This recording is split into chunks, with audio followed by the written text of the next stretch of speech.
Hey, good morning, everyone. I am one of your two senior judges. My name is Tom Fain. I will ask the participants, the panel members, to introduce themselves.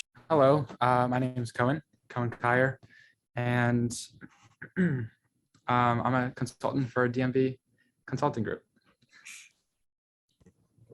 Hi, excuse me. My name is Kate Young, and I am a legal consultant with the DMV Consulting Group.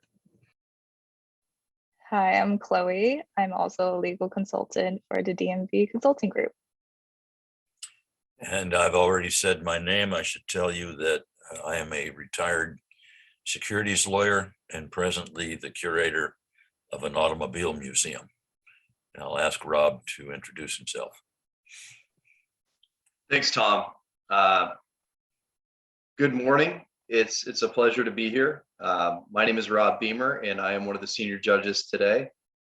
And my background, I currently serve in the capacity of being the director of executive programs at Loyola Marymount University.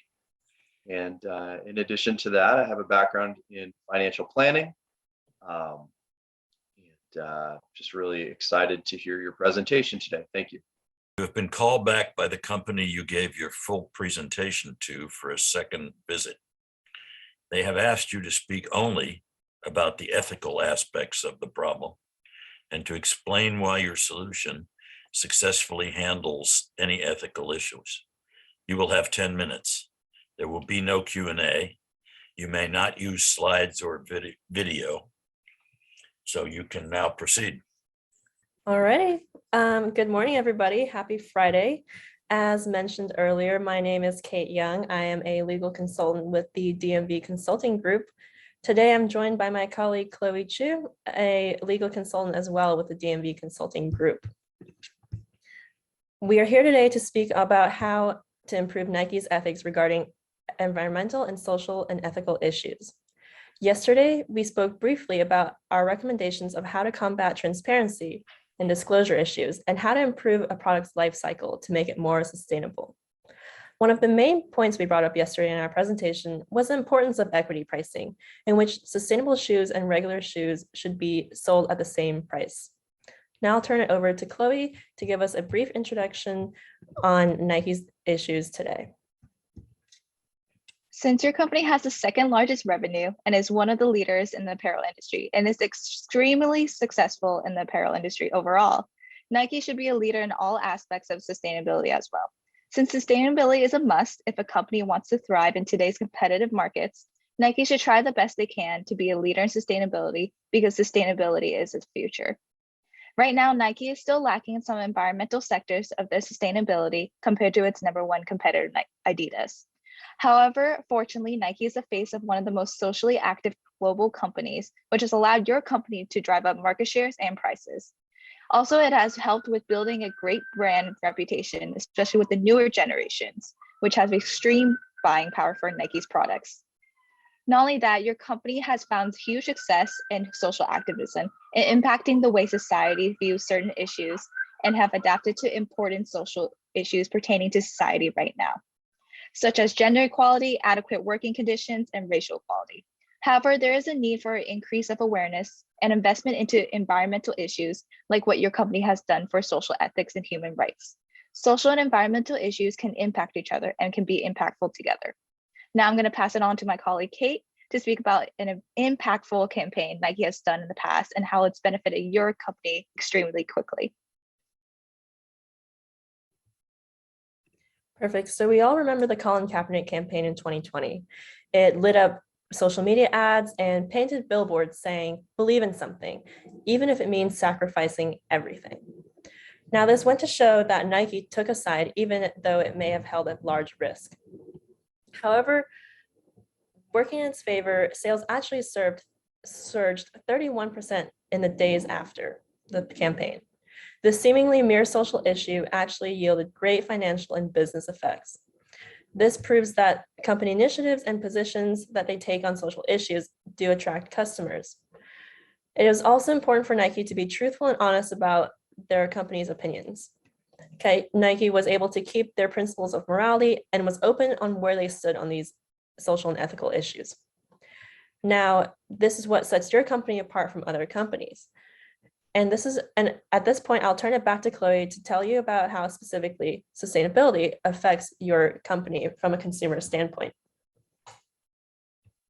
Thanks, Kate. So consumers look at sustainability issues with social impacts the company has in conjunction. For your company, there has been reports of carbon waste and energy consumption not improving, but actually getting worse. Before COVID-19 and Nike's impacts reports, it was shown that it was a steady increase in carbon emissions despite Nike's goals for decreasing carbon emissions significantly. This is proving that your company is actually not improving the sustainable goals you are saying you are trying to achieve. Yes, it is true that in Nike's 2021 impact report that the carbon emissions decreased, but it's likely due to the overall production during COVID-19 decreasing because a majority of companies' carbon emissions around the world were decreasing as well. However, energy consumption per each product made was getting higher and higher per year, including 2021 for Nike. From the increase of carbon emissions before COVID-19 and energy consumption getting greater and greater, Nike should be focusing more on environmental effects they have on this planet, not single-handedly because the environment is important, but because that is what consumers want from companies. Consumers are now more concerned about how products are made and what effects the product has on the environment. Now you're probably wondering, how is that true and where are the stats proving that?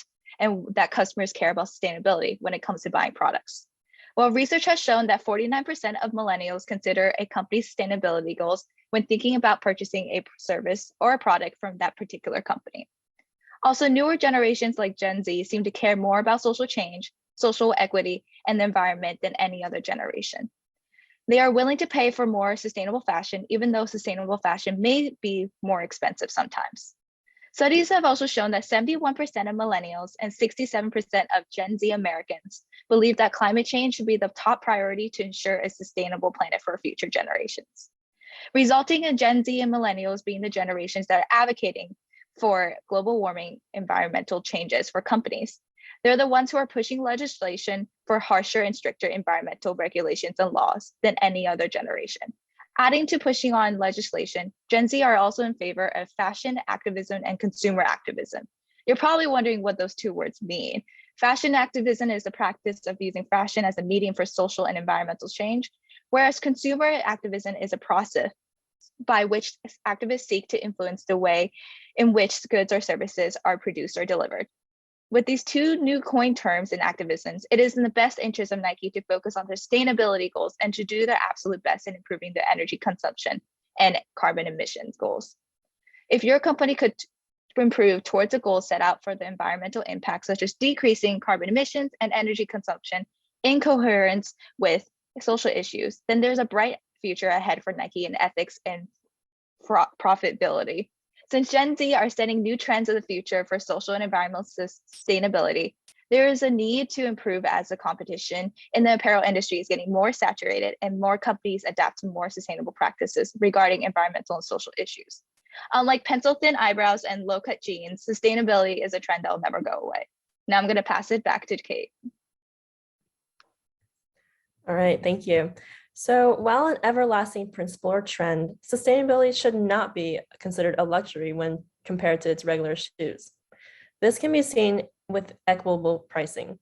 Currently, your company has shoes made from sustainable materials priced significantly higher than its original counterparts. Fixing prices of shoes made from sustainable materials is important for creating an equitable market for the shoes. If these shoes are not at the same price as its original counterparts, there is no incentive for consumers to choose the more sustainable option.